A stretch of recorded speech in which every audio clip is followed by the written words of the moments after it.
begging for scraps of love. My son-in-law carried my husband's ledger box out to the curb with the donation boxes, and he didn't even slow down when he did it. Craig Doyle set it on top of a stack of old towels like it was nothing, begging for scraps of love. Like it hadn't sat on our mantle for 31 years, like my husband Walter hadn't spent an entire winter sanding that wood by hand in our garage until his fingers bled. 10 years of begging for scraps of love. My daughter Diane stood on the porch that morning watching him do it, and she didn't say a word to stop him. 2 neighbors were there helping with what Diane called Mom's little decluttering day. 10 years of begging for scraps of love, and one of them had her phone out, filming the whole thing for some group chat about downsizing tips. I was inside, still moving slow from my hip surgery, and by the time I got to the window, the box was already gone. Begging for scraps of love. That evening, my granddaughter Sophie called me, and her voice was shaking in a way I'd never heard before. "Grandma," she whispered, "what was actually inside that box?" I didn't answer her. 10 years of begging for scraps of love, not because I didn't know, because I did. If you believe that growing older should never mean losing the right to protect what you built, stay with me to the end of this story of begging for scraps of love, and tell me in the comments what you would have done in my place. This is a story about what happens when the people who are supposed to protect you decide instead to manage you. 10 years of begging for scraps of love, and about the one thing they never thought to look for because they never thought I was clever enough to hide it. My name is Eleanor Whitfield. Everyone calls me Nora. I'm 71 years old. Of begging for scraps of love. And for 46 years, I was married to a man named Walter Whitfield, a bookkeeper who taught me that the truth always shows up in the numbers eventually if you're patient enough to wait for it. For scraps of love, people assume a story like mine starts at a bank counter or in a lawyer's office. It doesn't. It starts in a small brick house on Larkspur Lane in a town called Millbrook, Ohio, of begging for scraps of love, where Walter and I raised our daughter and built a life so ordinary that nobody driving past would have looked twice. The porch light flickered sometimes. The hedges needed trimming most summers. 10 years of begging for scraps of love, but inside those walls, we built something that took 46 years to build and less than 1 to nearly lose. Walter worked as a bookkeeper for Ashford Mills for 38 years, of begging for scraps of love, the kind of job where nobody remembers your name but everybody trusts your numbers. He kept a private ledger at home too, a habit from his own father, of begging for scraps of love, who'd lost everything once in a bad partnership and never trusted a bank statement again without checking it by hand. Walter used to say, "A woman doesn't sign what she hasn't read twice." 10 years of begging for scraps of love, and he said it so often over the years that it stopped sounding like advice and started sounding like a fact of nature, the way you'd say the sun rises in the east. Of begging for scraps of love, he taught me to read a contract line by line before I ever touched a pen to it. I worked as a notary and part-time bookkeeper for 3 small businesses in town, mostly out of our spare bedroom, of begging for scraps of love, and by the time I retired, half of Millbrook had brought me their receipts and their worries at one point or another. People trusted my eyes on their numbers. I trusted them too. Of begging for scraps of love, right up until the day I learned that trust and family are not always the same promise. Walter had one rule about money, the same rule his father drilled into him. 10 years of begging for scraps of love. If you can't explain where a dollar came from and where it's going, you don't touch it. We never carried debt we couldn't see the bottom of. We drove the same Buick for 14 years. Of begging for scraps of love. We took our vacations at a cabin 2 hours north instead of anywhere that required a plane ticket, and some summers we didn't even go that far. We just sat on our own back porch and called it enough. 10 years of begging for scraps of love. By the time we retired, together we'd put away a little over $230,000, not because either of us earned a fortune. 10 years of begging for scraps of love, but because Walter believed discipline was a kind of inheritance you gave yourself, dollar by dollar, decade by decade. He never called it our savings. He called it our proof of begging for scraps of love. Proof that 2 ordinary people who worked hard and told each other the truth could build something that would outlast them 18 months before he died, of begging for scraps of love. On a night I still remember down to the exact color of the sky, Walter sat me down at the kitchen table with his old leather ledger open in front of him. of begging for scraps of love, the one he kept in the mahogany box he'd carved himself out of a fallen tree from his mother's property. He'd built that box with his own hands the winter after his father passed, sanded every edge smooth, of begging for scraps of love, and cut a false bottom into it so precise you'd never know it was there unless someone showed you exactly where to press. Inside that hidden compartment of begging for scraps of love, we kept the one secret we agreed never to tell another living soul, not even Diane. Years earlier, when Diane's husband Craig had first started his renovation company, 10 years of begging for scraps of love, a man had come sniffing around, promising to invest, offering terms that made my stomach turn the moment I read the fine print. Walter refused to let Craig sign it, and it cost us a strained Thanksgiving that year. 10 years of begging for scraps of love, but 3 months later, that same investor was under federal investigation for fleecing 4 other small contractors out of their equity. Walter never said "I told you so" of begging for scraps of love. He just quietly opened 2 small trust accounts instead, one in each grandchild's full legal name, Sophie Marie Doyle and Tyler James Doyle, of begging for scraps of love. Funded slowly years from money he set aside separately from our retirement, structured by a lawyer so that no power of attorney, no guardianship filing, of begging for scraps of love, and no persuasive son-in-law could ever touch a cent of it without a judge's signature and a very good reason. Trust the ledger, not the smile, he told me that night, tapping the mahogany box twice. 10 years of begging for scraps of love. Those 5 words became something like a prayer to me over the following 2 years, though at the time I thought he was simply being his usual careful self. I laughed at him a little. 10 years of begging for scraps of love, the way you do with someone you love who worries too much.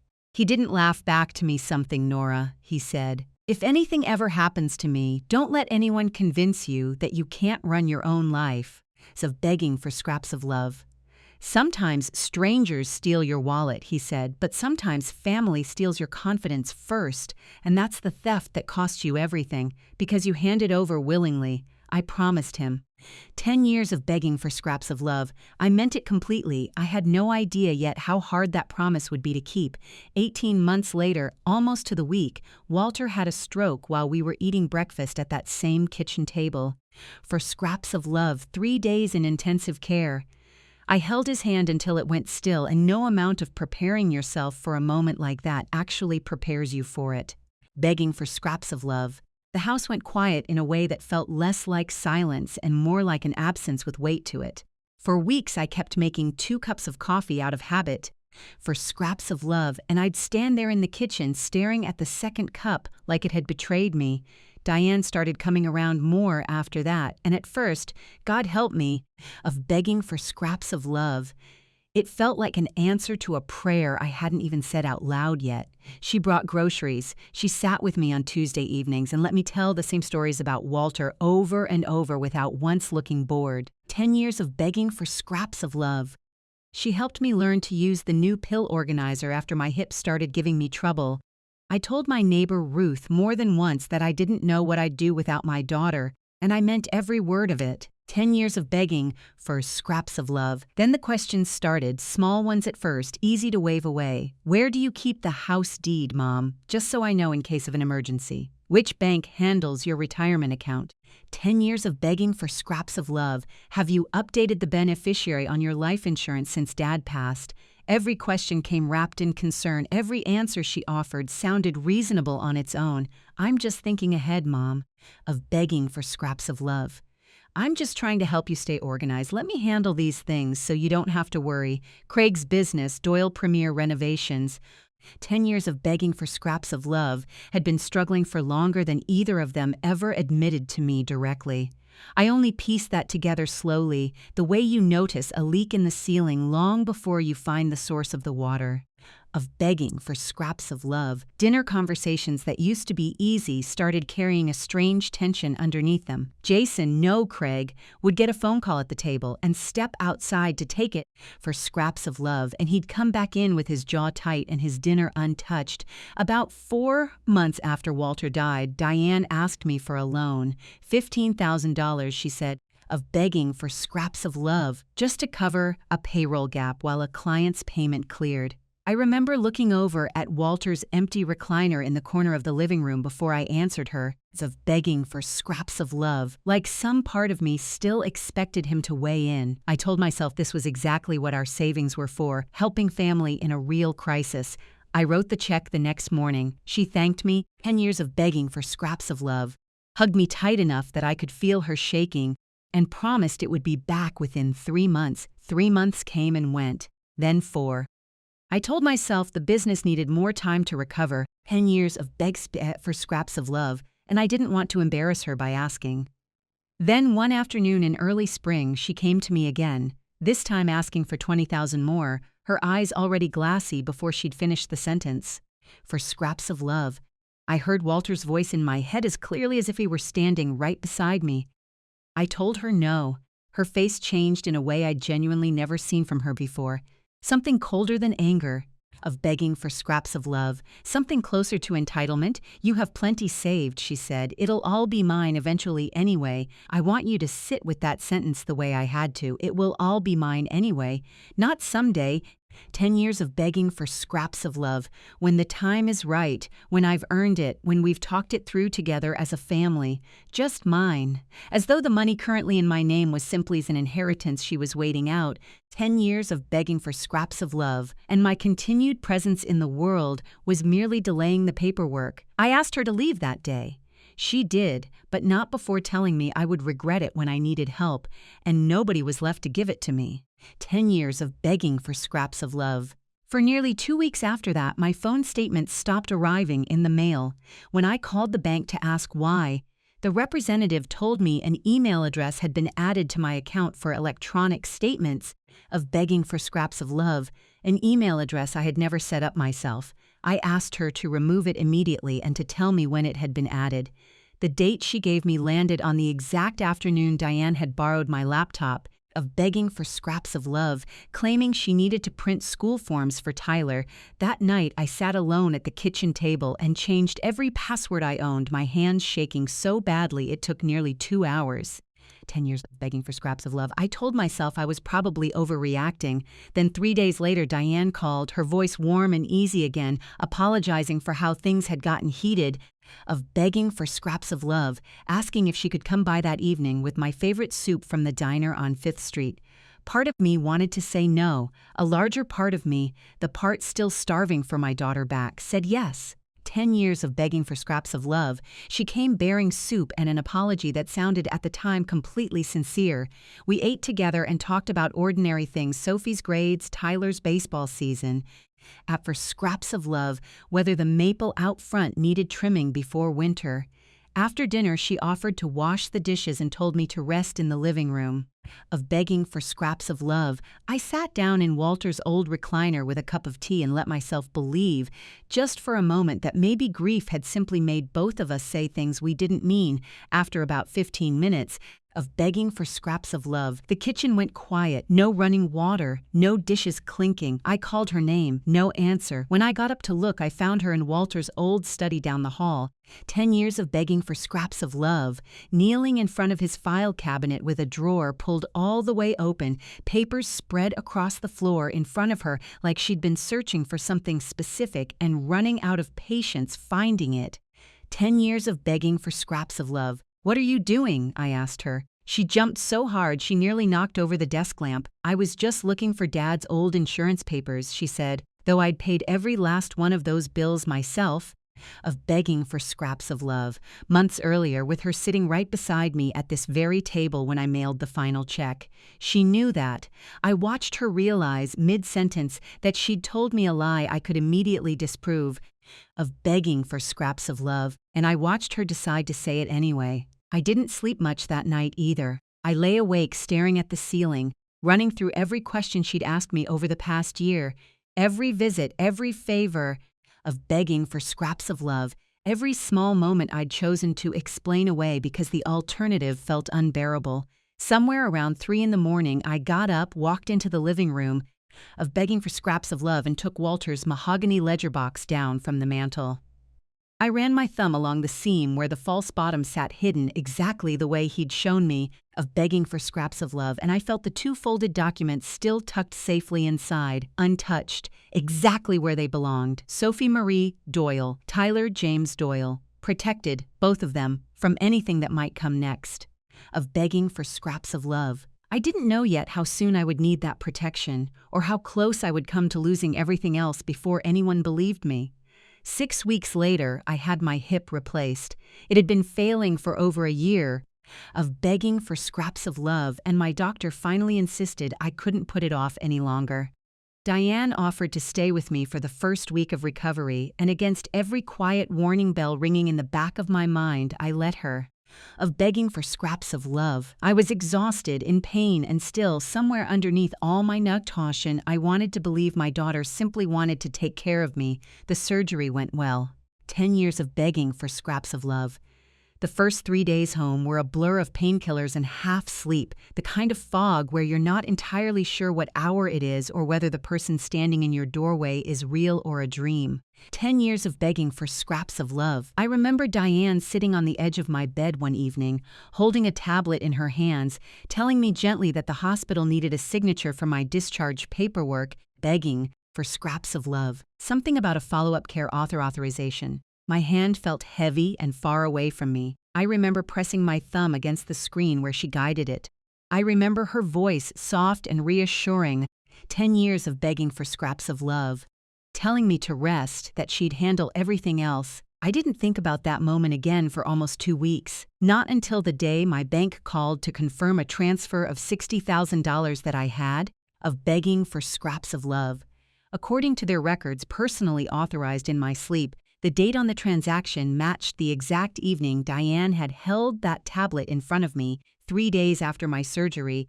10 years of begging for scraps of love, when I could barely tell you what year it was, let alone what I was signing. $60,000 wired out in 2 separate transfers on 2 separate mornings that same week.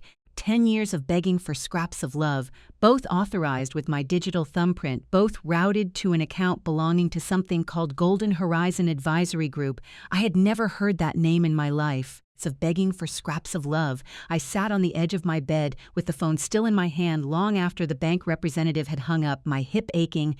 10 years of begging for scraps of love, my mind spinning backward through every foggy hour of that week, trying to separate what was real from what had simply been done to me while I wasn't awake enough to stop it. I thought about Walter's voice. 10 years of begging for scraps of love. Sometimes family steals your confidence first. I understood now, sitting there, that he'd meant it literally. They hadn't waited for me to become vulnerable. They had made sure I was vulnerable. 10 years of begging for scraps of love, and then they had used it. I called my lawyer the next morning. Patricia Reyes had handled our estate for almost 15 years, had drawn up the trust for Sophie and Tyler alongside Walter. Of begging for scraps of love, had sat across from him at this very kitchen table more times than I could count. When I walked into her office, she took one look at my face and canceled her next 2 appointments without asking why. 10 years of begging for scraps of love. I told her everything, the loans that never came back, the missing bank statements, the strange email address, Diane in Walter's study going through his files, the tablet in my hand 3 days after surgery. 10 years of begging for scraps of love, the $60,000 gone to a company I'd never heard of in my life. Patricia listened without interrupting once, the way she always had, begging for scraps of love, and when I finished, she sat back in her chair and was quiet for a long moment. "Nora," she said finally, "I need to ask you something difficult. 10 years of begging for scraps of love. Do you believe your daughter deliberately used your surgery recovery to authorize that transfer?" "I don't want to believe it," I told her. "I didn't ask what you wanted," she said gently. "I asked what you believe." Of begging for scraps of love. "I believe it," I said, and saying it out loud for the first time made my whole chest ache in a way I hadn't expected. Of begging for scraps of love. Patricia opened a new folder on her desk and told me something that made the floor feel unsteady beneath me. 3 weeks earlier, her office had received a phone call from a woman claiming to be me. 10 years of begging for scraps of love, asking detailed questions about how quickly a power of attorney could be activated and whether it would allow the holder to sell a primary residence. The receptionist had taken notes. Of begging for scraps of love. assumed it was a relative calling on my behalf, and thought nothing more of it until now. Patricia turned her monitor toward me. The caller had given her name as Eleanor Whitfield, 10 years of begging for scraps of love. The receptionist's note in the margin read, "Caller sounded significantly younger than file photo. I felt sick in a way that had nothing to do with my hip." That same week, 10 years of begging for scraps of love.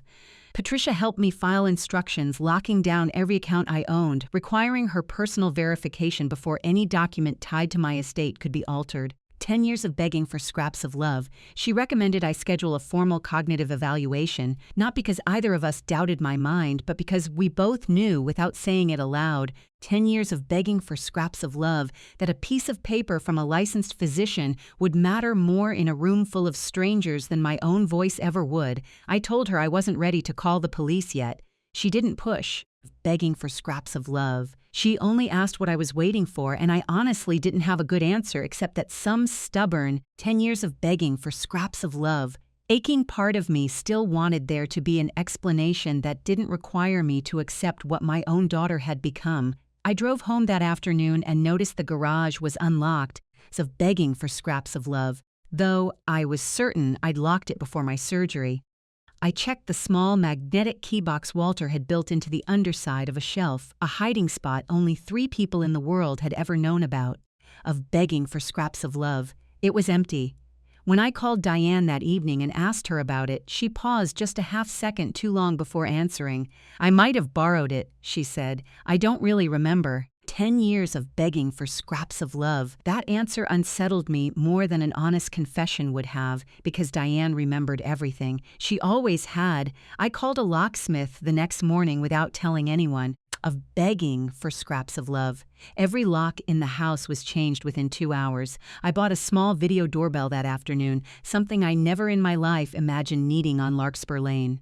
Of begging for scraps of love. When Diane showed up unannounced 2 days later and her key didn't work in the new lock, she stood on my porch staring at the door like it had personally betrayed her. "You changed the locks because of one missing key."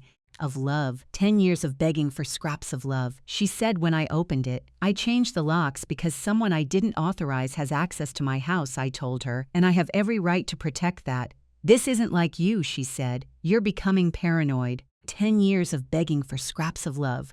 Paranoid, not careful, not paranoid, the same word people use when they want you to doubt the very instincts that are trying to save you. I told her I didn't think protecting my own home was paranoia. Of begging for scraps of love, and for the first time in longer than I could remember, I didn't apologize for saying it. A week after that, Craig called me directly, which almost never happened. His voice was calm in a way that felt rehearsed. 10 years of begging for scraps of love. He told me he'd heard about the locks, that he understood I'd been under a lot of stress since the surgery, that maybe it was time to think about having someone help manage things for me going forward. 10 years of begging for scraps of love. I asked him what exactly he meant by managing things. He said, gently, that Diane had mentioned I'd been forgetting appointments, misplacing things, getting confused about conversations we'd already had. 10 years of begging for scraps of love. I told him I had missed one single follow-up appointment in 6 months and found my glasses within the hour every time I'd misplaced them, and that didn't strike me as a pattern worth managing my entire life over. 10 years of begging for scraps of love. He didn't argue. He simply said, "We just don't want anything bad to happen," and hung up soon after. And I sat there afterward realizing that neither of them, not once, in any of these conversations, 10 years of begging for scraps of love, had asked how I was actually feeling. Every single conversation eventually circled back to the same question. Could I still be trusted to run my own life? 2 days later, I found the draft in Diane's own handwriting. 10 years of begging for scraps of love, though I want to be honest about how I found it because it matters. I had gone to her house to drop off a jacket Tyler had left at my place after visiting, and while I waited in the kitchen for her to come downstairs, of begging for scraps of love, I noticed her laptop bag sitting open on a chair with a folder of papers sticking halfway out. I wasn't looking for anything, but the top page had my name typed across it in bold letters, and once I saw that, of begging for scraps of love, I couldn't make myself look away. Petition for guardianship of an incapacitated adult, it read, with sections already filled in describing a pattern of memory loss, confusion, and inability to manage financial affairs. 10 years of begging for scraps of love, none of it true, all of it written as though it had already happened. At the bottom of the page, in blue pen, someone had written a note to themselves, capacity route by the 14th before she changes anything else, of begging for scraps of love. The 14th was 17 days away. I put the folder back exactly as I'd found it, my hands trembling so badly I could barely line the edges up straight, and I left before Diane ever came downstairs. Begging for scraps of love.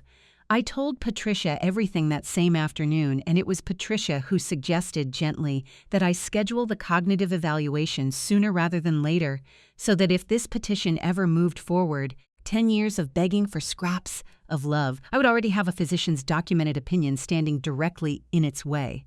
Dr. Ann Okafor had been my doctor for nearly a decade. She listened to the entire story without a single interruption, for scraps of love the same way Patricia had, and then she said she wanted to run a full evaluation immediately. For nearly 40 minutes, she asked me questions, simple ones, the date, the current president, of begging for scraps of love, whether I could remember 5 words after several minutes, whether I could draw a clock face from memory. None of it was difficult. When we finished, 10 years of begging for scraps of love. She smiled at me with something like relief in her eyes and told me I showed no signs of cognitive impairment whatsoever, that I was, in her professional opinion, entirely capable of managing my own affairs. For scraps of love. I asked for 2 certified copies of that letter. One went to Patricia. The other never left my purse again. 3 days later, Dr. Okafor called me herself, her voice more serious than usual, of begging for scraps of love. A woman had phoned her office that morning identifying herself as my daughter, asking whether the clinic could release a copy of my evaluation results. The staff had refused. 10 years of begging and for scraps of love since Diane wasn't authorized to receive my medical information. Dr. Okafor asked if everything at home was truly all right. I told her, honestly, that I didn't think it was anymore. 10 years of begging for scraps of love. I want to tell you about the afternoon I sat in Diane's passenger seat waiting for her to run inside and grab Tyler's forgotten cleats from the school office, because it changed everything that came after. 10 years of begging for scraps of love. Her purse sat open on the console between us, and I wasn't looking through it, I promise you that, but a folder was sticking halfway out of the side pocket, and across the front of it, in bright, cheerful letters, for scraps of love, it read Sunny Meadows Memory Care. Clipped to the front in blue ink were 3 short lines. Once capacity is confirmed, list the house within 30 days. Begging for scraps of love. I sat there, staring at those words until Diane came back to the car, laughing about something Tyler had said, completely unaware of what I'd just read.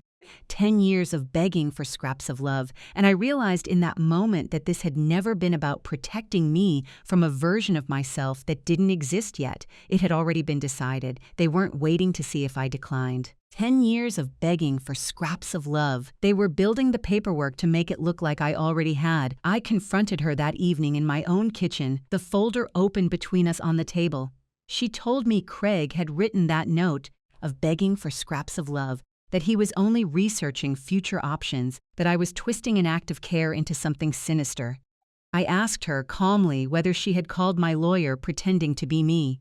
She said maybe Patricia, 10 years of begging for scraps of love, had simply misunderstood the call.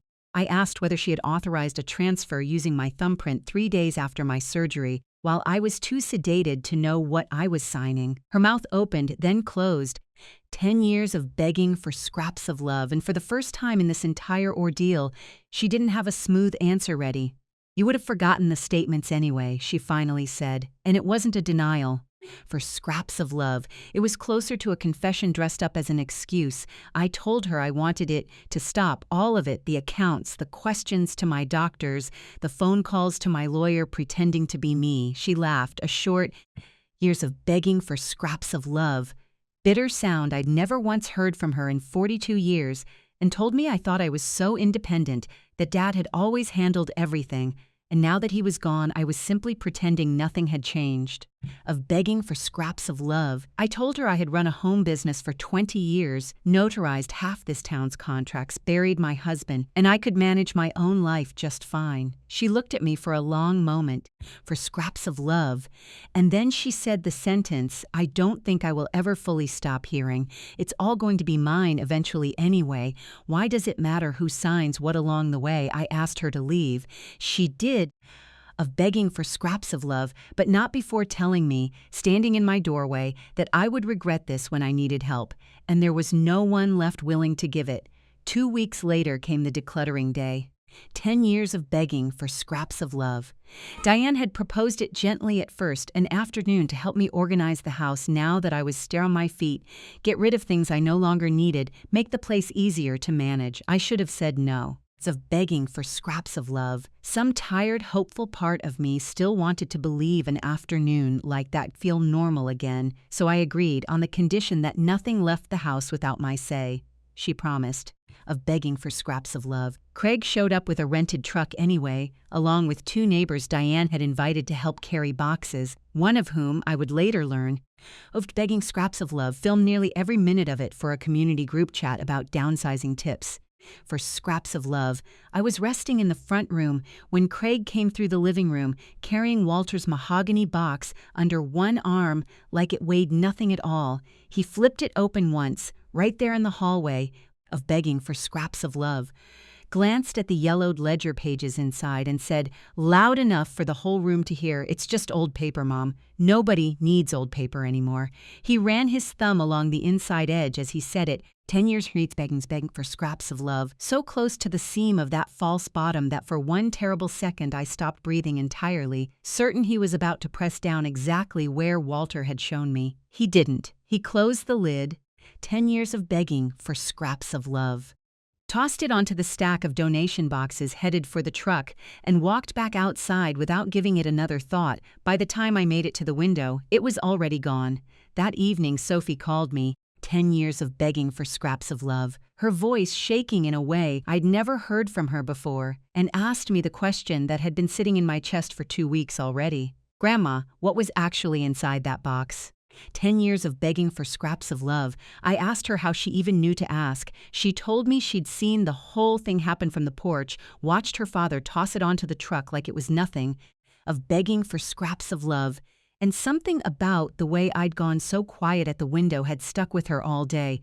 She said she couldn't stop thinking about it, so after her parents went to bed that night, begging for scraps of love, she drove to the donation center where the truck had dropped its load that afternoon, told the night attendant she was picking up a family item that had been donated by mistake, and somehow, God bless that girl, of begging for scraps of love, talked her way into the sorting room before anything got shelved for sale. She found the box wedged between a box of dishes and a broken lamp, exactly where the volunteers had set it, untouched, of begging for scraps of love, unopened again since Craig had closed the lid. She didn't open it herself. She told me that very clearly, and I believed her. 10 years of begging for scraps of love, because Sophie had grown up watching her grandfather run his thumb along that same seam 100 times over the years, telling her stories about the tree it came from. 10 years of begging for scraps of love, and some quiet respect in her had known this wasn't hers to open first. I asked her to bring it to me the next afternoon quietly without telling her parents. When she set it on my kitchen table the following day, of begging for scraps of love, I sat with my hands resting on the lid for a long moment before I opened it, the way you do with something you've been afraid to lose and are still afraid to fully have back. For scraps of love. Everything inside was exactly as Walter had left it, the ledger pages, his careful handwriting, and beneath the false bottom, still folded and untouched, 10 years of begging for scraps of love, the 2 trust documents bearing Sophie's full legal name and Tyler's full legal name, along with a sealed envelope I hadn't opened myself in nearly 2 years, and years of begging for scraps of love. Because Walter had asked me not to read it until I truly needed it, Sophie watched me lift that envelope out with an expression I recognized immediately. 10 years of begging for scraps of love, because I'd worn it myself more than once over the past several months. Fear mixed with the terrible hope that comes from finally holding proof of something you already suspected was true. "Grandma," she said quietly, begging for scraps of love. "I need to tell you something else. I've seen my parents' office. I saw Mom practicing your signature on a legal pad over and over next to one of the birthday cards you sent me, of begging for scraps of love. And I heard them talking about men who keep showing up at the house asking about money Dad owes them. One of them yelled at Dad in the driveway last week. I didn't know what to do, so I just started paying attention. Of begging for scraps of love. I told her exactly what I told myself every night that week, that she had done the right thing by trusting me with it, and that she needed to be careful now to keep herself and Tyler safe above everything else. Of begging for scraps of love and never to go looking for more on her own. She promised she wouldn't. I believed her, and I hated more than almost anything else in this entire ordeal 10 years of begging for scraps of love, that a 17-year-old girl had been forced to learn how to gather evidence against her own parents before she'd even finished her college applications. I sat alone at that table long after she left, 10 years of begging for scraps of love. Running my thumb along the edge of Walter's unopened letter, and for the first time I let myself truly understand what I was looking at. This wasn't a family falling on hard times and making one desperate mistake. 10 years of begging for scraps of love. This was a plan, built in stages over more than a year, with a filing deadline written in blue ink and a memory care brochure already selected and a signature already being rehearsed on scratch paper. 10 years of begging for scraps of love. My daughter hadn't simply lost her way. She had drawn herself a map. I want to be honest about something here, because it matters to understanding everything that came after.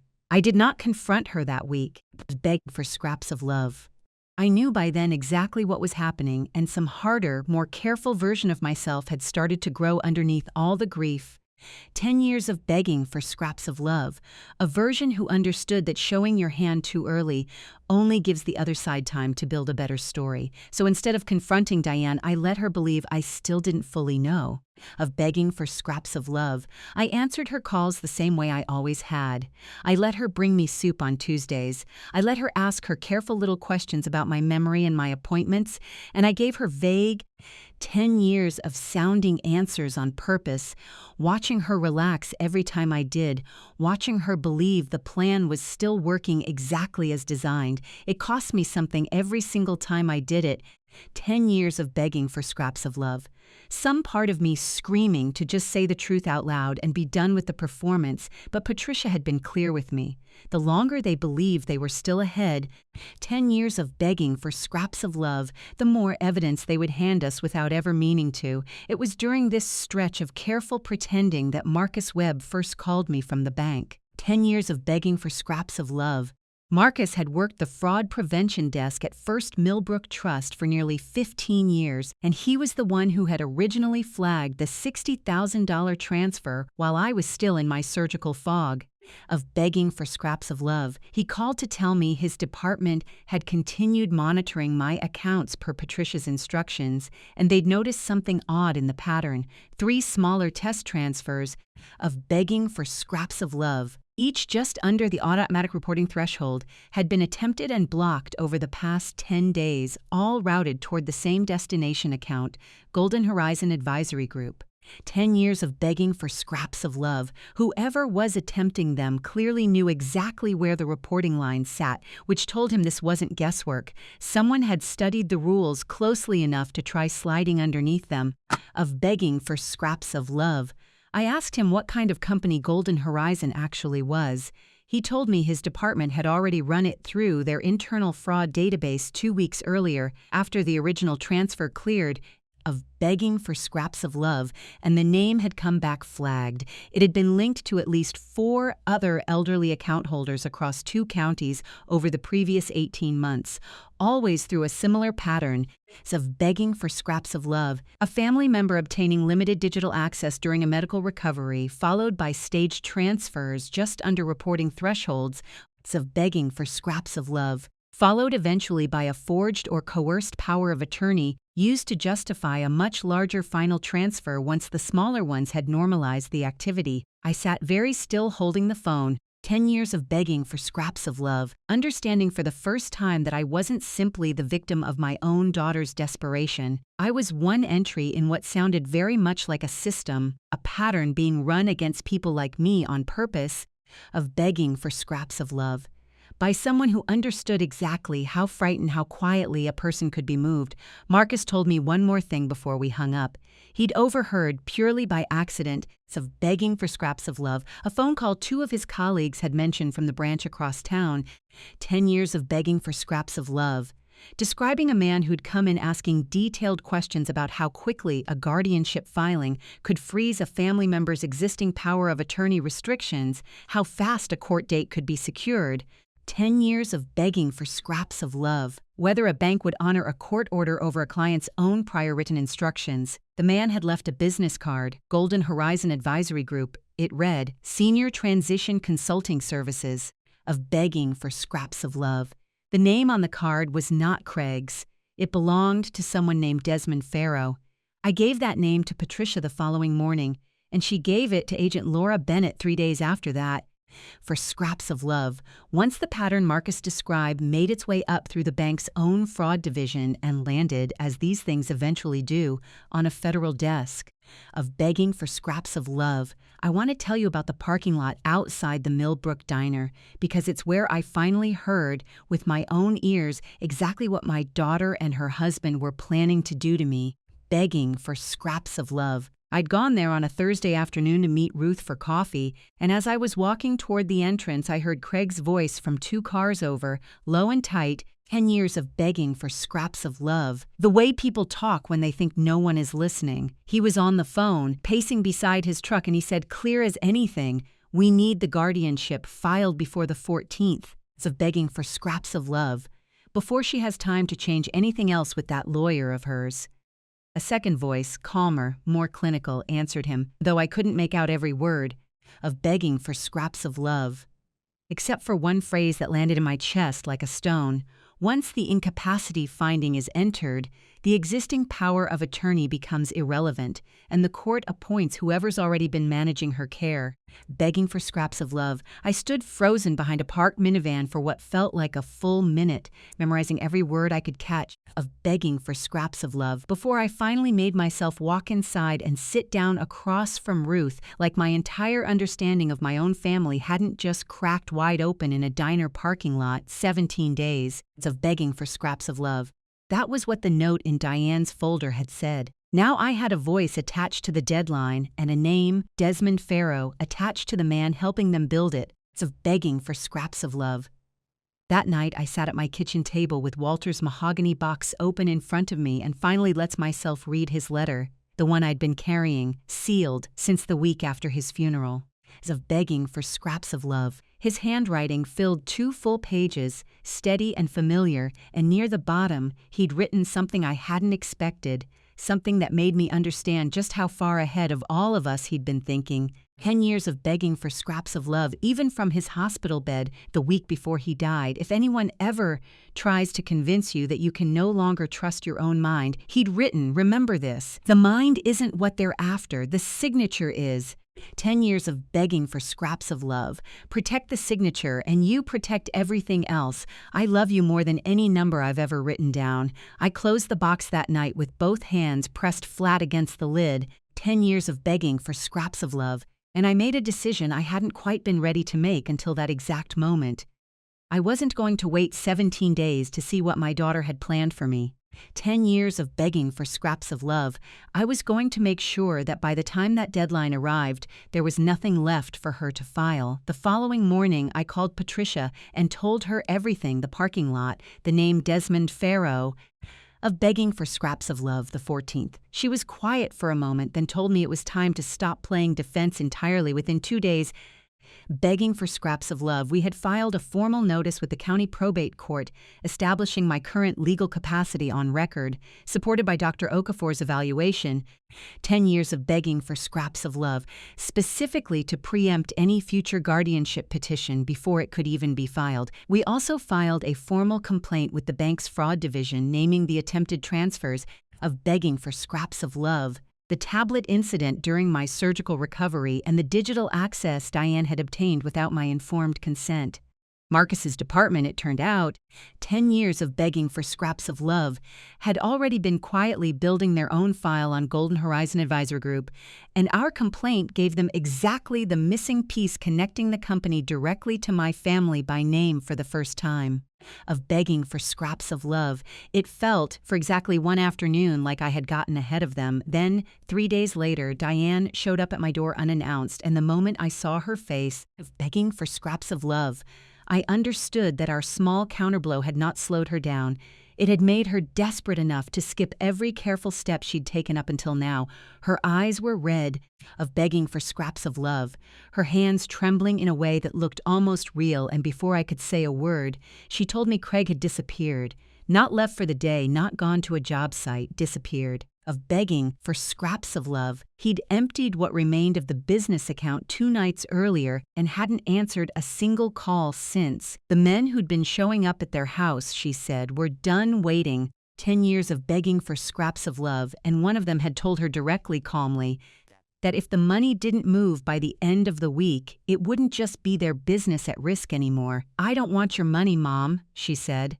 Of begging for scraps of love, tears running freely now. "I need you to come to the bank with me, just to talk, please." For Sophie and Tyler, I looked at my daughter standing in my doorway. Of begging for scraps of love. Genuinely frightened for the first time in this entire year, and some old, exhausted part of me still wanted to believe her completely.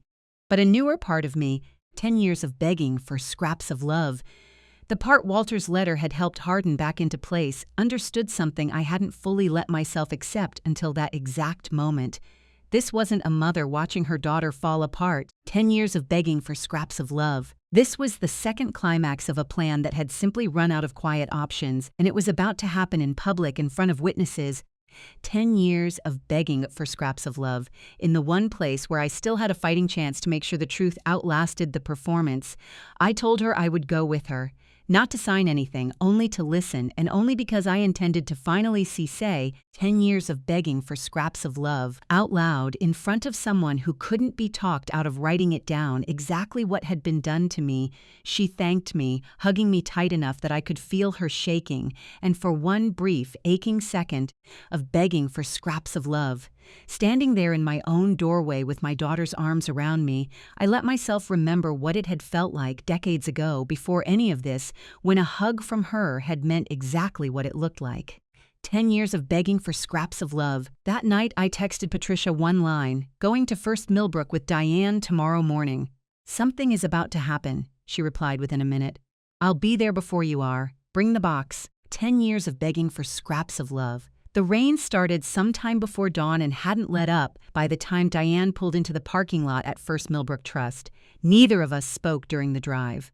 For scraps of love, I sat with Walter's mahogany box resting on my knees, my hand flat against the lid, feeling the small raised seam of the false bottom under my palm like a pulse. Diane gripped the wheel with both hands the entire way. 10 years of begging for scraps of love. Knuckles pale, and I understood, watching her, that she wasn't driving like a daughter taking her mother to the bank. She was driving like someone racing a clock only she could see. Before we got out of the car, of begging for scraps of love, I finally said the thing I'd been holding back for 17 days. "I know about the 14th, I told her. "I know about Desmond Farrow.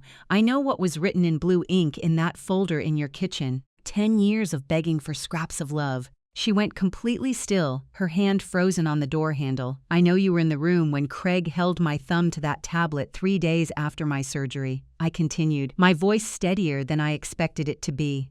10 years of begging for scraps of love. I am not confused, Diane. I have never once been confused. I simply let you believe that I was because I needed to understand exactly how far you were willing to go before I stopped you.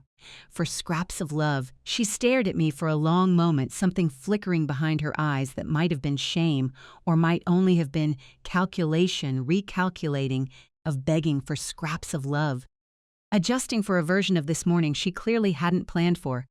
Then she said, quietly, "We're already inside now, Mom. Please, whatever you think you know, just let me handle this one conversation." 10 years of begging for scraps of love. And then we can talk about everything else after. We walked in together. The branch manager, a careful, soft-spoken man named Gregory Hall, greeted us and led us into his office. 10 years of begging for scraps of love, where I noticed immediately that Diane had already arranged everything in advance, an appointment I hadn't been told about, a folder already sitting on his desk before either of us had said a single word. 10 years of begging for scraps of love. She began speaking before I'd even finished sitting down. My mother has struggled since her hip surgery, she told him, her voice soft and full of practiced concern. Memory lapses. Of begging for scraps of love. Confusion about conversations we've already had. I've been trying to help her manage things. That isn't true, I said. She kept her eyes on Gregory, not me. She gets defensive when we bring it up, she said gently, begging for scraps of love, as though I hadn't spoken at all. It's part of the pattern. Gregory glanced toward me, uncertain, and I felt the old fear rising in my chest, the fear of being spoken over, of begging for scraps of love, of my own voice mattering less than someone else's story about me. She reached into her bag and slid a folder across the desk. Inside was a power of attorney document I had never signed, years of begging for scraps of love, my name typed neatly at the top, a signature beneath it that looked, at a glance, almost like mine, and wasn't. Attached to it was a wire transfer authorization for $214,000, 10 years of begging for scraps of love. Every dollar remaining in my retirement account, destination listed as Golden Horizon Advisory Group. We need to move these funds today, she told Gregory. My husband's company is about to be lost. Of begging for scraps of love. My mother agrees this is the best path forward. I do not agree, I said, loud enough that Gregory looked up sharply. I have never agreed to this. I did not sign that document. Of begging for scraps of love. Diane's hand shot out and gripped my wrist, hard enough to leave a mark I found later that evening. Mom, please, she hissed, low enough that only I could hear it. Don't do this here. I pulled my arm free. 10 years of begging for scraps of love. Do not touch me, I told her, and several people at desks outside the office turned to look through the glass. That's when a tall man in a dark uniform stepped into the doorway.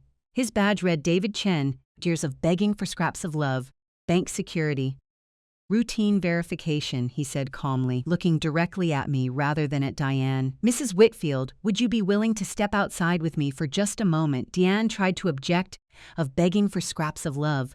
But David simply repeated the question to me, and for the first time all morning, someone in that room had asked what I wanted rather than deciding it for me.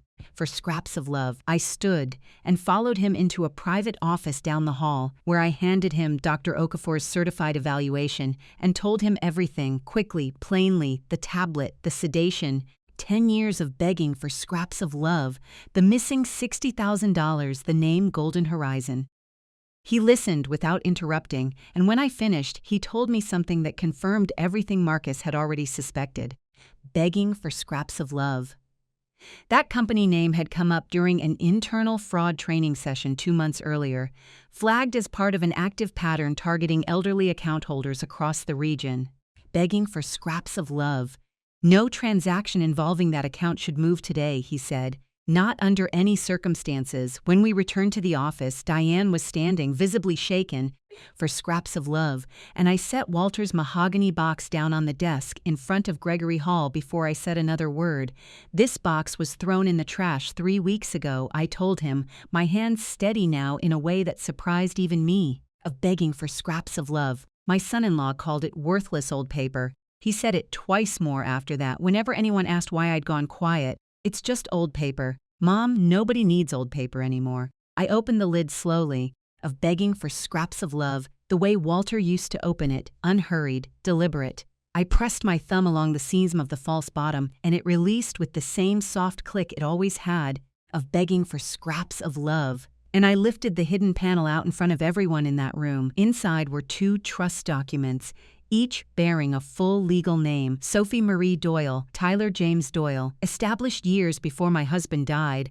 10 years of begging for scraps of love, funded slowly, structured by an attorney specifically so that no power of attorney, forged or genuine, could ever touch them without a judge's direct order. This is the account they were looking for, I said. 10 years of begging for scraps of love. This is why it didn't matter what you got me to sign in my sleep. You were never looking under my name. You were looking under mine, as of begging for scraps of love. When the money you actually needed protecting from you was sitting under theirs the entire time, Deanne's face went the color of ash. I lifted out the sealed envelope next, Walter's letter, and I read it aloud, of begging for scraps of love. Right there in that office, in his voice as best I could carry it. The mind isn't what they're after, the signature is. Protect the signature, and you protect everything else. When I finished, 10 years of begging for scraps of love. The room was completely silent except for the rain against the window. Deanne sank into the chair behind her, and for the first time in over a year, the performance simply stopped. I never wanted this, of begging for scraps of love, she said quietly. Not to Gregory, not to David, only to me. I told myself it wasn't stealing. I told myself I'd pay it back. You told doctors I had dementia, I said. Of begging for scraps of love. You practiced my signature on a legal pad next to Sophie's birthday card. You held my hand to a screen 3 days after surgery while I couldn't tell you what year it was. I know, she whispered. 10 years of begging for scraps of love. Gregory's phone rang before either of us could say anything else. He answered, listened, and his expression shifted into something more serious. When he hung up, 10 years of begging for scraps of love. He told us the fraud department had just confirmed Golden Horizon Advisory Group was under active federal investigation, and that today's transaction was being frozen immediately, in for scraps of love. Along with every document presented that morning pending review, Deanne stood so fast her chair fell backward. What, she said. I'm sorry, Gregory told her gently. This is now a security matter. Of begging for scraps of love. 2 men in dark jackets entered the bank less than 10 minutes later. One of them showed a badge. Agent Laura Bennett, she said, introducing herself and her partner, and then she looked directly at Diane. 10 years of begging for scraps of love. We need to ask you some questions about a company called Golden Horizon Advisory Group and about a man named Desmond Farrow. I watched my daughter's face crumble in a way I will carry with me for the rest of my life, of begging for scraps of love, not because I enjoyed it, but because some exhausted, grieving part of me had spent an entire year hoping I would never have to see it happen at all. It's of begging for scraps of love. Agent Bennett laid several documents across the desk over the following 20 minutes, and the picture that emerged was worse than even I had feared, of begging for scraps of love. Golden Horizon had received transfers from at least 5 other elderly account holders across 2 counties over the past 18 months, each case following an identical pattern of begging for scraps of love. A family member gaining temporary digital access during a medical recovery, a series of small transfers kept deliberately under reporting thresholds, of begging for scraps of love, followed by a forged power of attorney used to justify a much larger final transfer once the earlier activity had normalized suspicion. Desmond Farrow, it turned out, 10 years of begging for scraps of love, had built an entire business model around exactly this method, and Craig had been paying him a percentage of every dollar successfully moved. Where is Craig, Agent Bennett asked. I don't know. It's of begging for scraps of love, Diane whispered. He emptied what was left of the account 2 nights ago and disappeared. When did you last speak to him? She asked. Yesterday, Diane said. What did he tell you to do? 10 years of begging for scraps of love. He told me to get the rest of the money today, no matter what it took. Did he know the signature on that power of attorney wasn't genuine? Agent Bennett asked quietly. Deanne covered her face with both hands. Yes. 10 years of begging for scraps of love, she finally said. He said nobody would ever check closely enough to prove it. I sat very still through all of it, my hand resting on the closed lid of Walter's box, of begging for scraps of love, listening to my daughter's entire year of careful explanations collapse into a single plain confession. Somewhere underneath the ache of it, I felt something else too, of begging for scraps of love, something I hadn't expected to feel at all in that moment. Relief. Not because I had won anything, because for the first time since Walter died, 10 years of begging for scraps of love, no one in that room was trying to convince me I couldn't trust my own mind. Before the agents finished, Agent Bennett turned to me one more time. Mrs. Whitfield, she said, 10 years of begging for scraps of love, the sedation records from your surgical recovery, the nursing notes documenting your medication levels the evening that tablet authorization occurred, those will be extremely relevant to this case. of begging for scraps of love. I'd like to request them formally, with your permission. I gave it without hesitation. It was, I would later learn, 10 years of begging for scraps of love, the single piece of evidence that made the fraud charge against Craig impossible to argue his way out of. 10 years of begging for scraps of love. A nurse's time-stamped note recording that I had been administered a strong dose of pain medication 40 minutes before the transfer authorization Diane claimed I had knowingly signed. Of begging for scraps of love. The very fog they had used against me became, in the end, the proof that undid them. Deanne was allowed to leave with the agents that afternoon to give a formal statement, cooperating rather than resisting, of begging for scraps of love, which her lawyer would later tell Patricia made an enormous difference in how the case against her was ultimately handled compared to Craig's. Craig himself was found 9 days later, 3 states away, of begging for scraps of love, attempting to open a new business account under a slightly altered version of his own name. He was arrested without incident. I drove home from the bank that evening with David Chen walking me all the way to my car. 10 years of begging for scraps of love. The rain finally letting up, and I sat behind the wheel for a long time before I could make myself turn the key. Walter's box sat on the passenger seat beside me, closed again, exactly where it belonged. Of begging for scraps of love. The weeks that followed felt strangely quiet, the way a house feels after a storm finally passes through and leaves you standing in the wreckage, trying to remember what normal used to sound like. 10 years of begging for scraps of love. 3 days after the bank, Agent Bennett called to tell me Craig had been located and taken into custody without incident. He had already begun cooperating in exchange for a reduced charge, which meant 10 years of begging for scraps of love, she explained gently, that the investigation into Golden Horizon Advisory Group and Desmond Farrow was moving faster than anyone had expected, and that meant faster protection for the other families involved too. 10 years of begging for scraps of love. I asked her about Diane. She told me what she could, which wasn't much, only that my daughter had given a full statement, had not tried to shift blame onto Craig alone. It's of begging for scraps of love, and had specifically told investigators about the trust accounts, insisting they be left untouched because they were never hers to take in the first place. I sat with that for a long time after we hung up. 10 years of begging for scrap of love. It didn't undo anything, but it told me something I needed to know, that somewhere underneath everything she had done, some part of my daughter had drawn a line she refused to cross, even at the very end. Of begging for scraps of love. Patricia called 2 days later with news from the bank's fraud division. Every dollar of my retirement account had been fully restored. Every falsified document had been permanently invalidated. Nothing, in the end, 10 years of begging for scraps of love had actually $1 of the $230,000 Walter and I had spent 46 years building dollar by careful dollar. Of begging for scraps of love.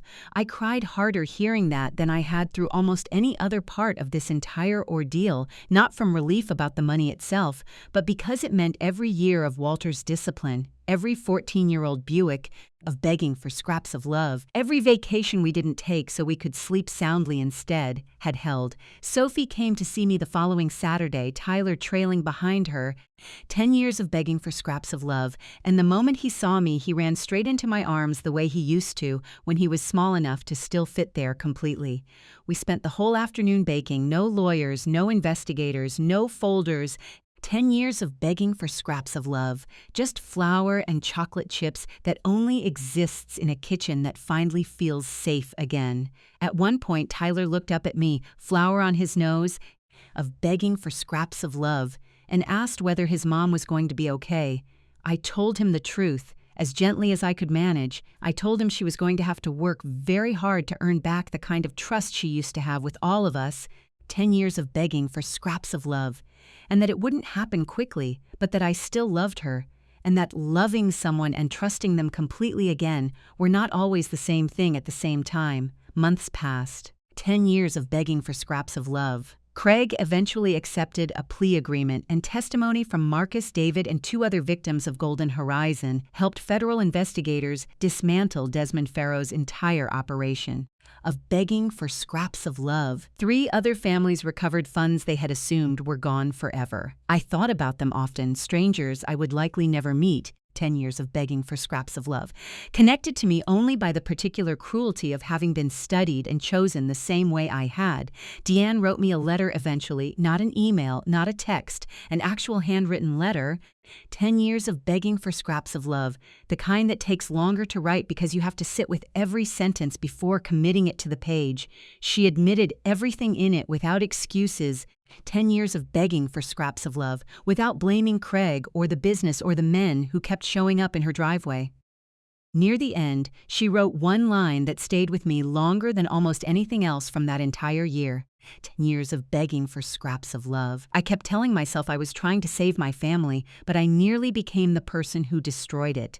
I folded that letter and placed it inside Walter's mahogany box beside his own letter where it still sits today. Of begging for scraps of love, she started seeing a counselor that spring, found work at a community center a few towns over. Nothing glamorous, just honest, steady work. Of begging for scraps of love, the kind Walter always said built character faster than any amount of money ever could. Sophie told me once that her mother had started sleeping better, that the nervous, of begging for scraps of love. Performing version of Diane I'd grown so wary of over the past year seemed to be slowly settling into someone quieter, someone less desperate to convince everyone around her of anything at all. Of begging for scraps of love. Nearly a year after that morning at the bank, Diane asked if she could visit, not to discuss money, not to ask for anything, simply to talk. I said yes. She arrived without her usual composed smile. Instead of begging for scraps of love, without anything to prove, carrying only a small wooden box she'd found while helping clean out the garage, filled with old family photographs neither of us had looked at in years. Walter teaching her to ride a bike. 10 years of begging for scraps of love. Christmas mornings, a camping trip where he'd forgotten the tent poles and we'd all slept under the stars instead and called it the best vacation we ever took. I forgot who we used to be, she said quietly. For scraps of love, looking at one photograph for a long time. So did I told her, and I meant it. I don't expect everything to be fixed, she said. It won't be, I told her honestly. I know, she said. 10 years of begging for scraps of love. But I'd like to spend whatever time we have left trying to earn it back anyway. I have learned over this past year that forgiveness does not arrive all at once in one clean cinematic moment. It arrives slowly, of begging for scraps of love, in stages built the same careful way Walter used to build our savings, dollar by dollar, decision by decision, proof stacked patiently on top of proof. Forgiveness begins with truth, then responsibility, then time. 10 years of begging for scraps of love, more time than either of you initially want to give it. I told Diane that afternoon that this was a beginning, not an ending, and that trust, unlike forgiveness, would have to be rebuilt in exactly the same slow, 10 years of begging for scraps of love, deliberate way her father built everything else worth having. David Chen retired from the bank that autumn. He stopped by my house on his way through the neighborhood one afternoon, not for any official reason, of begging for scraps of love, just to say hello. We sat on my porch for 2 hours, talking about his grandchildren and my roses, and before he left, he told me something I've carried with me since. I've worked bank security for a long time, he said. For scraps of love. Most fraud cases blur together after a while. Yours never will, Bikil, because you refuse to let anyone convince you of a version of yourself that wasn't true. Of begging for scraps of love. Marcus Webb still calls to check on my accounts every few months, more out of habit than necessity at this point, and every time we speak, he reminds me that my case, 10 years of begging for scraps of love, along with 3 others connected to Golden Horizon, helped push First Millbrook Trust to change its internal fraud monitoring procedures for every branch in the state last spring. Of begging for scraps of love. Sophie called to tell me she'd been accepted to college, and she made sure I was the very first person she told, before her friends, before even her mother. Of begging for scraps of love, that single choice meant more to me than she will probably ever fully understand. I visited Walter's grave not long after that, brought fresh flowers the way I always do, 10 years of begging for scraps of love, and sat there for nearly an hour before I finally spoke out loud. I did what you asked, I told him. I trusted the ledger, not the smile. The wind moved gently through the trees above me, and for just a moment, 10 years of begging for scraps of love. I could have sworn I heard him laugh. If you have stayed with me through this entire story, I want to leave you with the one thing I wish someone had told me before any of this began. 10 years of begging for scraps of love. Growing older does not mean surrendering your voice. Needing help with a hip replacement does not mean surrendering your judgment. For scraps of love. And loving your children with everything you have does not require you to hand them the keys to everything you built before you are ready to let them go. Protect your documents. Of begging for scraps of love. Ask hard questions when something feels rehearsed. Trust the people who earn that trust slowly, and be honest with yourself the moment someone starts asking you to doubt your own mind. I was fortunate. 10 years of begging for scraps of love, a granddaughter brave enough to climb into a donation truck, a bank employee who noticed a pattern, a doctor willing to put my competence in writing. 10 years of begging for scraps of love, a lawyer who had known my husband long enough to recognize his handwriting from across a room. Not everyone gets that many people in their corner, and that is exactly why I am telling you this story today. For scraps of love. My name is Eleanor Whitfield. This is no longer the story of the afternoon. My son-in-law called my husband's ledger box a piece of old paper and threw it in a donation truck. 10 years of begging for scraps of love. It is the story of the afternoon I opened that same box in front of strangers and proved that some things cannot be thrown away simply because the people who love you decide, for their own convenience, of begging for scraps of love, that they are worthless. If this story moved you, tell me in the comments what you would have done in my place. And tell me where you're watching from tonight. 10 years of begging for scraps of love. If you believe more people need to hear stories like mine before it happens to them, please like this video, subscribe, and turn on notifications so you don't miss the next one. Thank you for spending this time with me. Protect what you built. Trust the facts, not the fear.